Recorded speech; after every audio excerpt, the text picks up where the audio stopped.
Los jueces.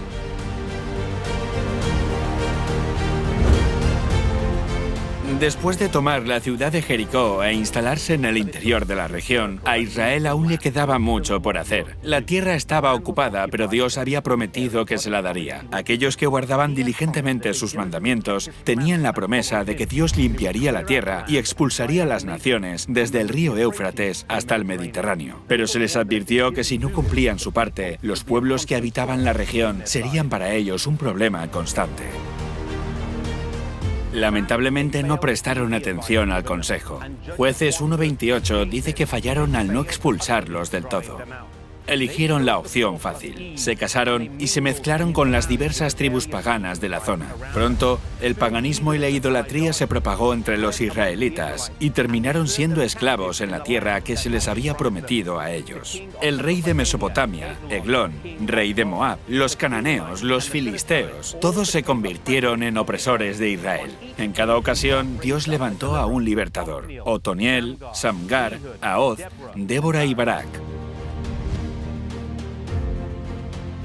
Israel vivía en un bucle continuo. Eran conquistados y permanecían en cautiverio hasta que clamaban a Dios por un libertador. Entonces Dios levantaba un juez que los libraba.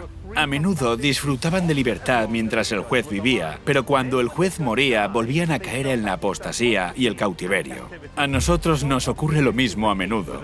Tenemos altibajos en nuestra vida espiritual. A veces somos fuertes y a veces débiles.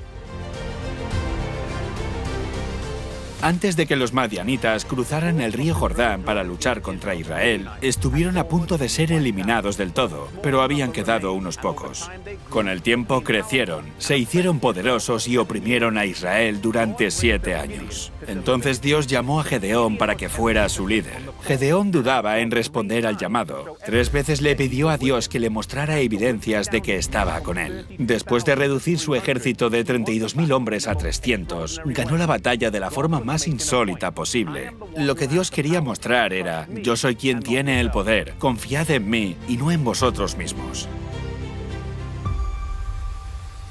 Pero el juez más famoso de Israel gobernó de una forma contradictoria. Su nombre era Sansón. Era de la tribu de Dan, nacido en la familia de Manoa. Al nacer, fue consagrado como nazareo, así que no podía tomar vino ni alimentos inmundos y no debía cortar su cabello. Vivía cerca de los filisteos, se mezcló con ellos y se casó. Esto trajo resultados desastrosos. Después fue juez durante 20 años, pero con el tiempo resurgieron sus viejas debilidades. Finalmente fue seducido por Dalila, que le indujo a traicionar el secreto de su fuerza. Mientras era prisionero de los filisteos, consiguió matar con su muerte a más filisteos que cuando vivía. Se cree que está enterrado aquí, en la cima de esta colina.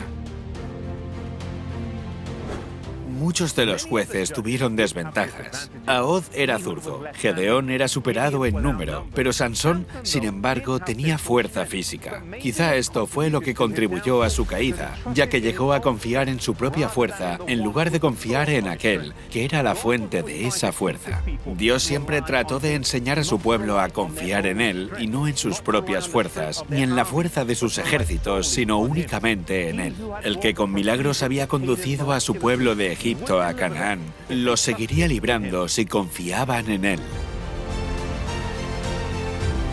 Dios quiere que caminemos constantemente junto a él y no que estemos subiendo y bajando constantemente. Desea que aprendamos a confiar en él de forma incondicional, recordando cómo nos ha dirigido en el pasado.